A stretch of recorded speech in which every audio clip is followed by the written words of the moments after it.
À travers chants d'Hector Berlioz. Étude critique des symphonies de Beethoven.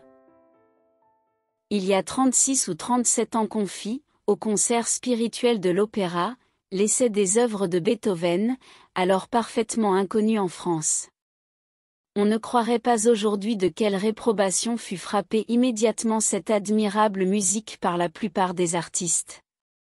C'était bizarre, incohérent, diffus, hérissé de modulations dures, d'harmonies sauvages, dépourvu de mélodie, d'une expression outrée, trop bruyant, et d'une difficulté horrible.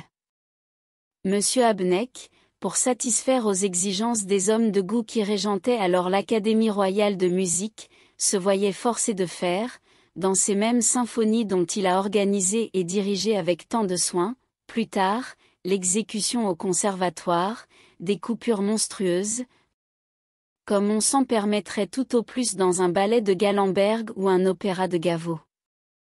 Sans ces corrections, Beethoven n'eût pas été admis à l'honneur de figurer, entre un solo de basson et un concerto de flûte, sur le programme des concerts spirituels. À la première audition des passages désignés au crayon rouge, Kreutzer s'était enfui en se bouchant les oreilles, et il eut besoin de tout son courage pour se décider, aux autres répétitions, à écouter ce qui restait de la symphonie en ré. N'oublions pas que l'opinion de M. Kreutzer sur Beethoven était celle des 99 centièmes des musiciens de Paris à cette époque, et que, sans les efforts réitérés de l'imperceptible fraction qui professait l'opinion contraire, le plus grand compositeur des temps modernes nous serait peut-être encore aujourd'hui à peine connu. Le fait de l'exécution des fragments de Beethoven à l'opéra était donc d'une grande importance, nous en pouvons juger, puisque sans lui, très probablement, la société du conservatoire n'eût pas été constituée. C'est à ce petit nombre d'hommes intelligents et au public qu'il faut faire honneur de cette belle institution.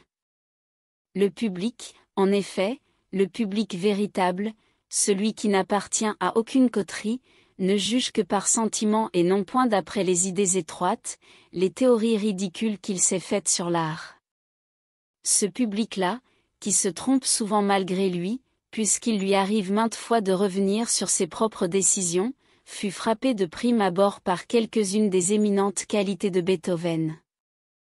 Il ne demanda point si telle modulation était relative de telle autre, si certaines harmonies étaient admises par les magistères, ni s'il était permis d'employer certains rythmes qu'on ne connaissait pas encore.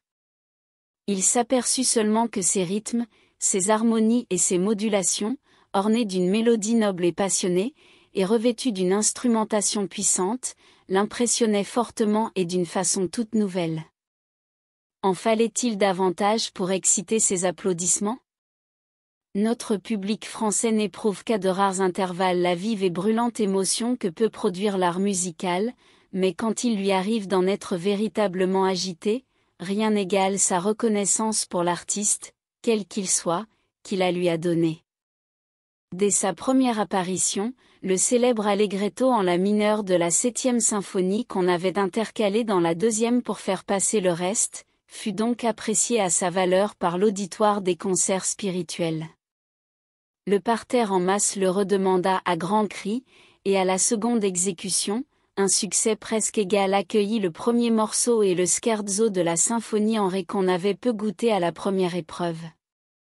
L'intérêt manifeste que le public commença dès lors à prendre à Beethoven doubla les forces de ses défenseurs, réduisit, sinon au silence, au moins à l'inaction la majorité de ses détracteurs, et peu à peu, grâce à ces lueurs crépusculaires annonçant aux clairvoyants de quel côté le soleil allait se lever, le noyau se grossit et l'on en vint à fonder, presque uniquement pour Beethoven, la magnifique société du conservatoire, aujourd'hui à peu près sans rival dans le monde.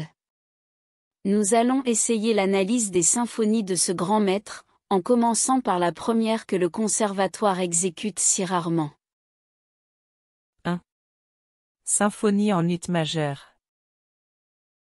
Cette œuvre, par sa forme, par son style mélodique, par sa sobriété harmonique et son instrumentation, se distingue tout à fait des autres compositions de Beethoven qui lui ont succédé. L'auteur, en l'écrivant, est évidemment resté sous l'empire des idées de Mozart, qu'il a agrandi quelquefois, et partout ingénieusement imité. Dans la première et la seconde partie, pourtant, on voit poindre de temps en temps quelques rythmes dont l'auteur de Don Juan a fait usage, il est vrai, mais fort rarement et d'une façon beaucoup moins saillante. Le premier allegro a pour thème une phrase de 6 mesures, qui, sans avoir rien de bien caractérisé en soi, devient ensuite intéressante par l'art avec lequel elle est traitée. Une mélodie épisodique lui succède, d'un style peu distingué. Et au moyen d'une demi-cadence répétée 3 ou 4 fois, nous arrivons à un dessin d'instrument avant en imitation à la carte, qu'on est d'autant plus étonné de trouver là, qu'il avait été employé souvent déjà dans plusieurs ouvertures d'opéra français. L'Andante contient un accompagnement de timbales-piano qui paraît aujourd'hui quelque chose de fort ordinaire, mais où il faut reconnaître cependant le prélude des effets saisissants que Beethoven a produits plus tard, à l'aide de cet instrument peu ou mal employé en général par ses prédécesseurs. Ce morceau est plein de charme, le thème en est gracieux et se prête bien au développement fugué, au moyen desquels l'auteur a su en tirer un parti si ingénieux et si piquant. Le scherzo est le premier-né de cette famille de charmants badinages, scherzi, dont Beethoven a inventé la forme, déterminé le mouvement, et qu'il a substitué presque dans toutes ses œuvres instrumentales au menuet de Mozart et de Haydn dont le mouvement est moins rapide du double et le caractère tout différent. Celui-ci est d'une fraîcheur, d'une agilité et d'une grâce exquise. C'est la seule véritable nouveauté de cette symphonie, où l'idée poétique, si grande et si riche dans la plupart des œuvres qui ont suivi celle-ci, manque tout à fait. C'est de la musique admirablement faite, claire, vive, mais peu accentuée, froide, et quelquefois mesquine, comme dans le rondo final, par exemple, véritable enfantillage musical, en un mot, ce n'est pas là, Beethoven. Nous allons le trouver. 2. Symphonie en ré. Dans celle-ci tout est noble, énergique et fier. L'introduction, l'argot, est un chef-d'œuvre. Les effets les plus beaux s'y succèdent sans confusion et toujours d'une manière inattendue, le chant est d'une solennité touchante qui, dès les premières mesures, impose le respect et prépare à l'émotion. Déjà le rythme se montre plus hardi, l'orchestration plus riche, plus sonore et plus variée. À cet admirable adagio est lié un allegro con brio d'une verve entraînante. Le gruppetto, qu'on rencontre dans la première mesure du thème proposé au début par les altos et les violoncelles à l'unisson, est repris isolément ensuite, pour établir, soit des progressions en crescendo, soit des imitations entre les instruments avant et les instruments à cordes, qui toutes sont d'une physionomie aussi neuve qu'animée. Au milieu se trouve une mélodie exécutée, dans sa première moitié, par les clarinettes, les cors et les bassons, et terminée en tutti par le reste de l'orchestre, dont la mâle énergie est encore rehaussée par l'heureux choix des accords qui l'accompagnent.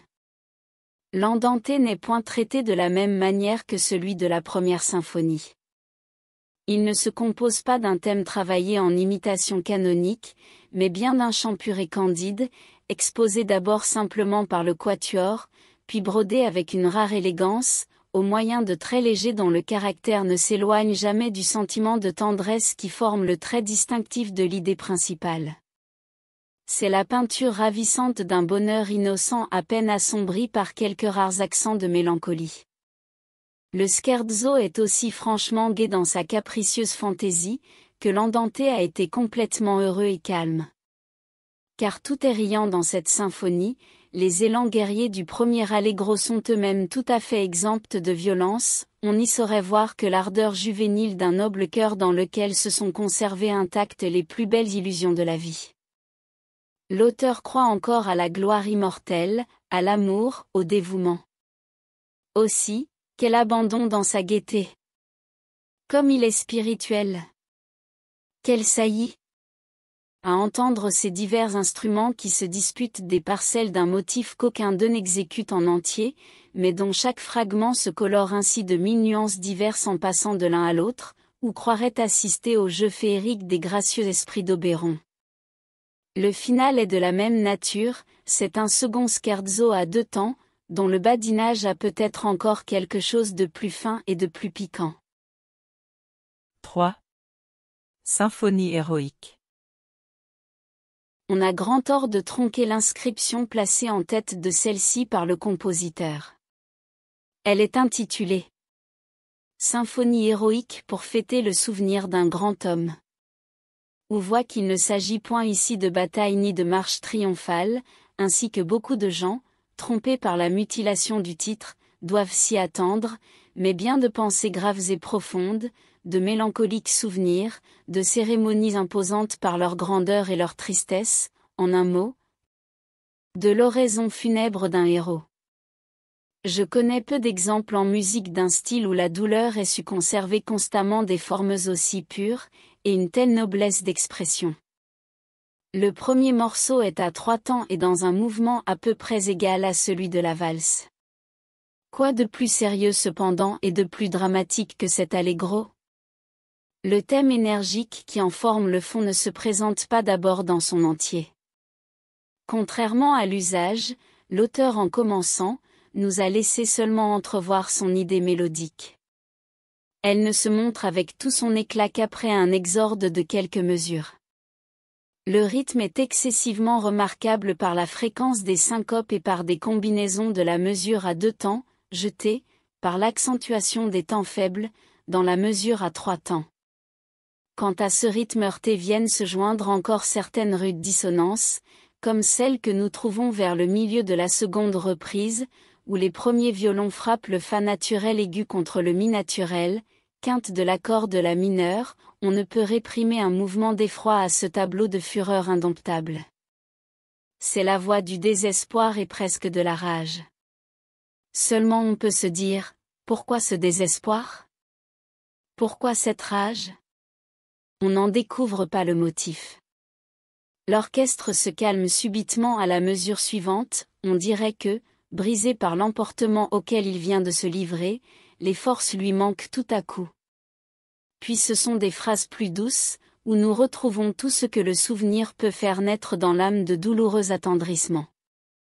Il est impossible de décrire, ou seulement d'indiquer, la multitude d'aspects mélodiques et harmoniques sous lesquels Beethoven reproduit son thème.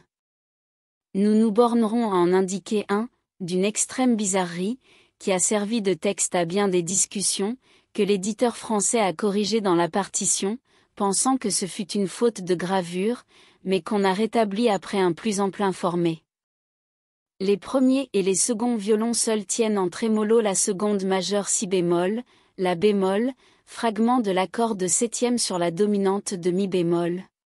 Quand un corps, qui a l'air de se tromper et de partir 4 mesures trop tôt, vient témérairement faire entendre le commencement du thème principal qui roule exclusivement sur les notes, mi, sol, mi, si.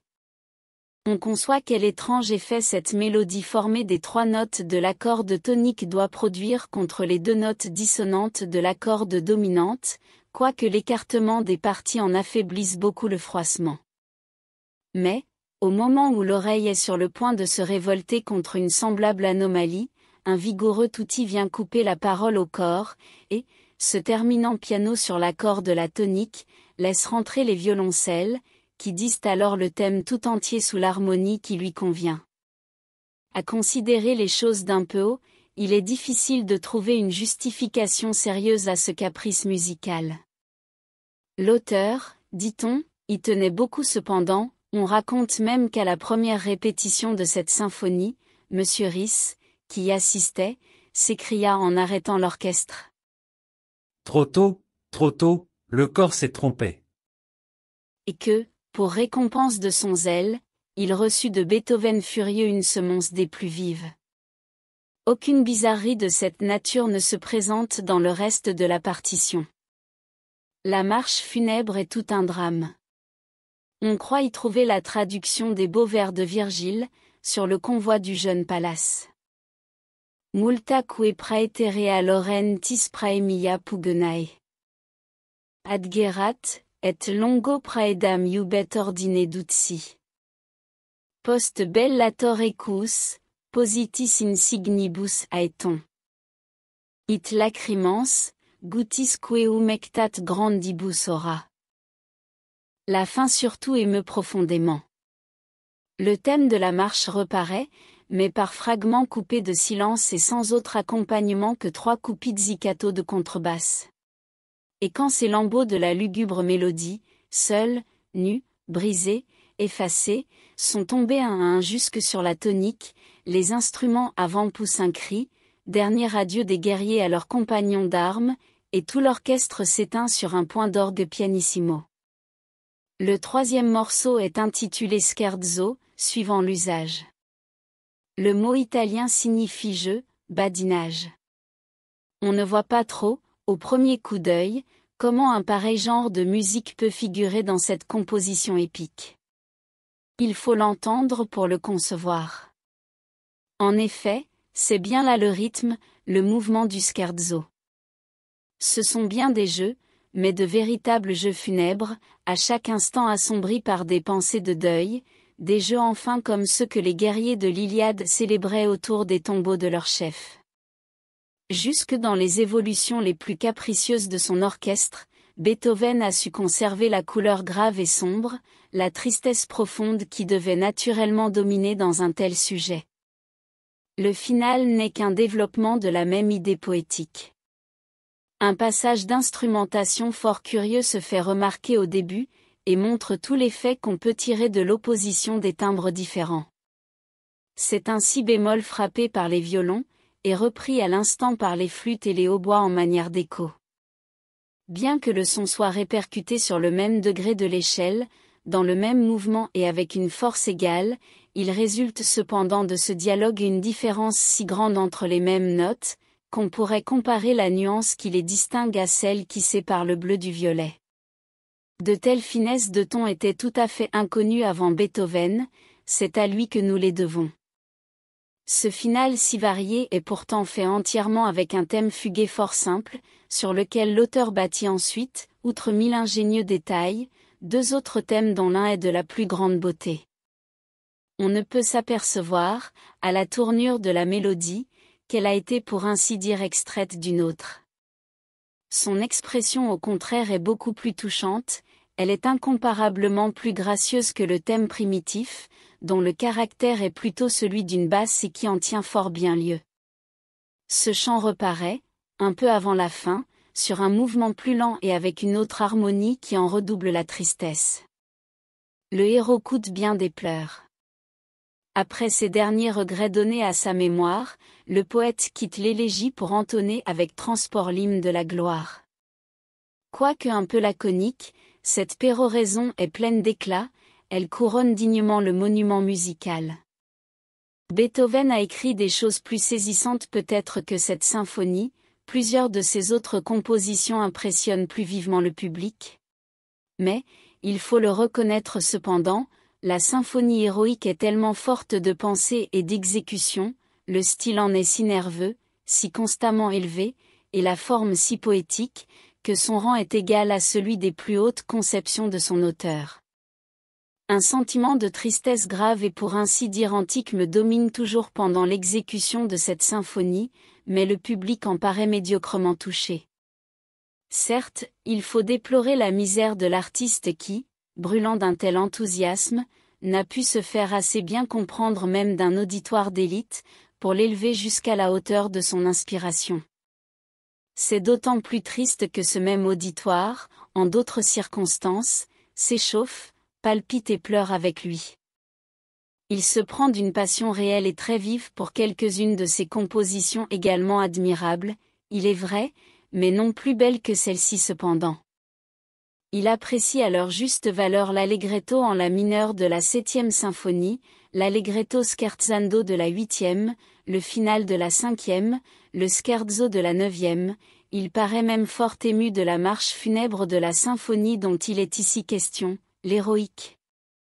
Mais quant au premier morceau, il est impossible de se faire illusion, j'en ai fait la remarque depuis plus de 20 ans, le public l'écoute presque de sang-froid, il y voit une composition savante et d'une assez grande énergie, au-delà, rien.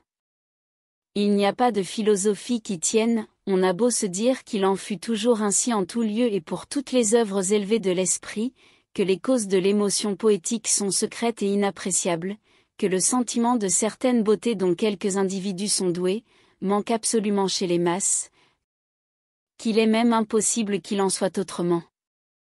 Tout cela ne console pas, tout cela ne calme pas l'indignation instinctive, involontaire, absurde, si l'on veut, dont le cœur se remplit, à l'aspect d'une merveille méconnue, d'une si noble composition, que la foule regarde sans voir, écoute sans entendre, et laisse passer près d'elle sans presque détourner la tête, comme s'il ne s'agissait que d'une chose médiocre ou commune. Oh! C'est affreux de se dire, et cela avec une certitude impitoyable, ce que je trouve beau est le beau pour moi, mais il ne le sera peut-être pas pour mon meilleur ami, celui dont les sympathies sont ordinairement les miennes sera affecté d'une toute autre manière. Il se peut que l'œuvre qui me transporte, qui me donne la fièvre, qui m'arrache des larmes, le laisse froid, ou même lui déplaise, l'impatiente. La plupart des grands poètes ne sentent pas la musique ou ne goûtent que les mélodies triviales et puériles. Beaucoup de grands esprits, qui croient l'aimer, ne se doutent même pas des émotions qu'elle fait naître. Ce sont de tristes vérités, mais ce sont des vérités palpables, évidentes, que l'entêtement de certains systèmes peut seul empêcher de reconnaître. J'ai vu une chienne qui hurlait de plaisir en entendant la tierce majeure tenue en double corde sur le violon, elle a fait des petits sur qui la tierce, ni la quinte, ni la sixte, ni l'octave, ni aucun accord consonant ou dissonant, n'ont jamais produit la moindre impression. Le public, de quelque manière qu'il soit composé, est toujours, à l'égard des grandes conceptions musicales, comme cette chienne et ses chiens. Il a certains airs qui vibrent à certaines résonances, mais cette organisation, tout incomplète qu'elle soit, étant inégalement répartie et modifiée à l'infini, il s'ensuit qu'il y a presque folie à compter sur tel moyen de l'art plutôt que sur tels autres, pour agir sur lui. Et que le compositeur n'a rien de mieux à faire que d'obéir aveuglément à son sentiment propre, en se résignant d'avance à toutes les chances du hasard. Je sors du conservatoire avec 3 ou 4 dilettanti, un jour où l'on vient d'exécuter la symphonie avec cœur. « Comment trouvez-vous cet ouvrage ?» me dit l'un d'eux. « L'immense. Magnifique. Écrasant. C'est singulier, je m'y suis cruellement ennuyé. Et vous ?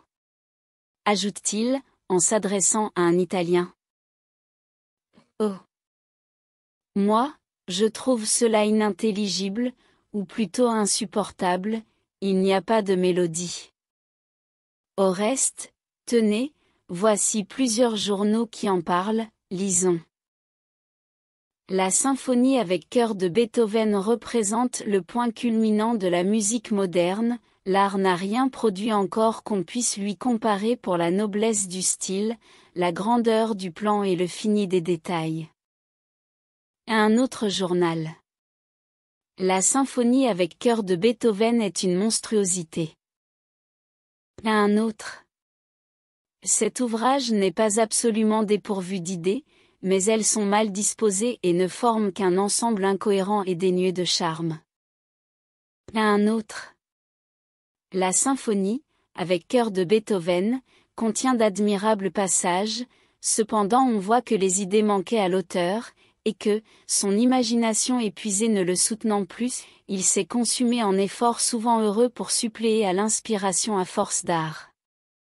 Les quelques phrases qui s'y trouvent sont supérieurement traitées et disposées dans un ordre parfaitement clair et logique. En somme, c'est l'œuvre fort intéressante d'un génie fatigué. Où est la vérité ? Où est l'erreur ? Partout et nulle part. Chacun a raison, ce qui est beau pour l'un ne l'est pas pour l'autre, par cela seul que l'un a été ému et que l'autre est demeuré impassible, que le premier a éprouvé une vive jouissance et le second une grande fatigue. Que faire à cela ? Rien, mais c'est horrible. J'aimerais mieux être fou et croire au beau absolu. Merci d'avoir écouté cette vidéo. Si cette vidéo vous a plu, vous pouvez vous abonner gratuitement à la chaîne Coin Livre Audio. N'oubliez pas de liker avec le pouce vers le haut. Vous pouvez aussi me laisser un commentaire. À bientôt.